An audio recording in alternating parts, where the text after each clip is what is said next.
আজকে আমরা জানবো ভুট্টার বাম্পার ফলন পেতে কোন কোন পুষ্টি উপাদান ও সার ব্যবহার করতে হয় এবং কখন কিভাবে দিতে হয়। ভুট্টার ক্ষেত্রে ভিটামিন শব্দটি কৃষি পরিভাষায় সরাসরি প্রযোজ্য নয়। গাছের জন্য দরকার ম্যাক্রো ও মাইক্রো নিউট্রিয়েন্ট পুষ্টি উপাদান। তবে কিছু উপাদান আছে যেগুলোকে কৃষকেরা ভিটামিন হিসেবে চেনেন। সেগুলো সহ সবকিছু নিচে বিস্তারিত আলোচনা করা হলো। নাইট্রোজেন ভুট্টার প্রাণ। কেন দরকার? নাইট্রোজেন গাছের সবুজ রং, পাতার বৃদ্ধি এবং দানা গঠনের সবচেয়ে গুরুত্বপূর্ণ ভূমিকা রাখে। ভুট্টা একটি উচ্চ নাইট্রোজেন চাহিদা ফসল। ঘাটতির লক্ষণ: পাতা হলুদ হয়ে যায়, গাছ দুর্বল হয়, ফলন কমে যায়। কোন সার ব্যবহার করবেন? ইউরিয়া সার বিঘা প্রতি ৩৩ শতাংশে ২০ থেকে ২৫ কেজি ৩ ভাগে বিভক্ত করে দিতে হবে সার। কখন দিবেন? প্রথম ভাগ বীজ বপনের সময়, দ্বিতীয় ভাগ ২৫ থেকে ৩০ দিন পর, তৃতীয় ভাগ ৪৫ থেকে ৫০ দিন পর দিতে হবে। ফসফরাস শিকড় ও দানার শক্তি। কেন দরকার? শিকড়ের বিকাশ, ফুল ও দানা গঠন এবং গাছের শক্তি উৎপাদনে ফসফরাস অপরিহার্য। ঘাটতির লক্ষণ: পাতার নিচের দিকে লালচে বা বেগুনি রং ধারণ করে, শিকড় দুর্বল হয়। কোন সার ব্যবহার করবেন? টিএসপি বিঘা প্রতি ৩৩ শতাংশে ১০ থেকে ১২ কেজি। কখন দিবেন? জমি তৈরির সময় বা বীজ বপনের আগে মাটিতে মিশিয়ে দিতে হবে। পটাশিয়াম রোগ প্রতিরোধ ও দানার মান। কেন দরকার? পটাশিয়াম গাছকে খরা, রোদ ও পোকামাকড়ের সহ্য করার শক্তি দেয়। দানার ওজন ও মান বাড়ায়। ঘাটতির লক্ষণ: পাতার কিনারা পুড়ে যাওয়ার মতো হয়ে যায়, দানা চিটার মতো হয়। কোন সার ব্যবহার করবেন? মিউরেট অফ পটাশ বিঘা প্রতি ৩৩ শতাংশে ৮ থেকে ১০ কেজি দিতে হবে। কখন দিবেন? বীজ বপনের সময় অর্ধেক এবং বাকি অর্ধেক ৩০ দিন পর। জিঙ্ক ভুট্টার সবচেয়ে গুরুত্বপূর্ণ মাইক্রোনিউট্রিয়েন্ট। কেন দরকার? বাংলাদেশের মাটিতে জিংকের ঘাটতি সবচাইতে বেশি।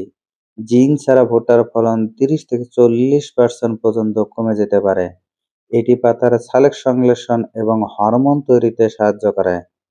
ঘাটতির লক্ষণ: নতুন পাতায় সাদা ও হলুদ ডোরা দেখা যায়, গাছ বামন হয়ে যায়। কোন সার ব্যবহার করবেন?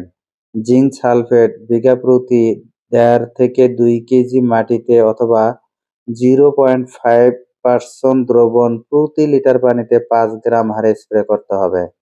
কখন দিবেন? বীজ বপনের সময় এবং ২৫ থেকে ৩০ দিন পরে স্প্রে করুন।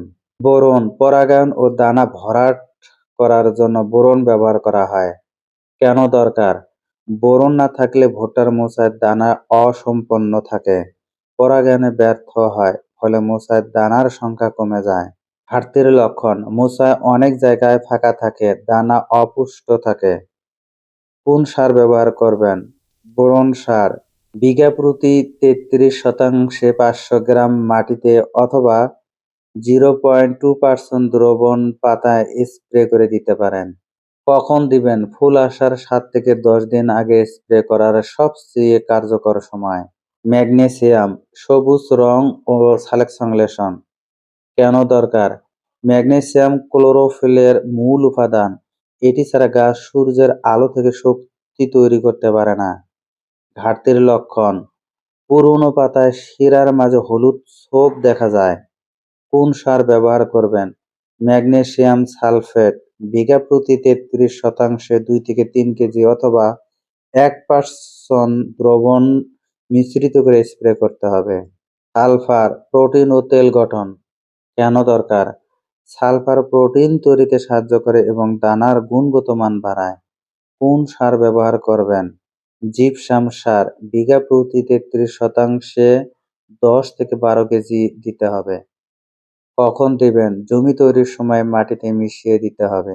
জৈব সার সব পুষ্টির ভিত্তি। যে কোনো রাসায়নিক সারের কার্যকারিতা বাড়াতে গোবর সার বা কম্পোস্ট ব্যবহার অপরিহার্য।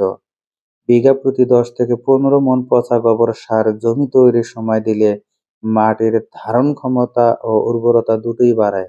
মনে রাখবেন, শুধু ইউরিয়া দিলেই ভুট্টার ভালো ফলন হয় না। জিঙ্ক বোরন এবং সুষম সার ব্যবস্থাপনাই পারে আপনার ফলন দ্বিগুণ করতে। ভিডিওটি দেখে যদি বিন্দু পরিমাণ উপকারে আসে, ভিডিওটি অন্যদের মাঝে শেয়ার করে দিবেন।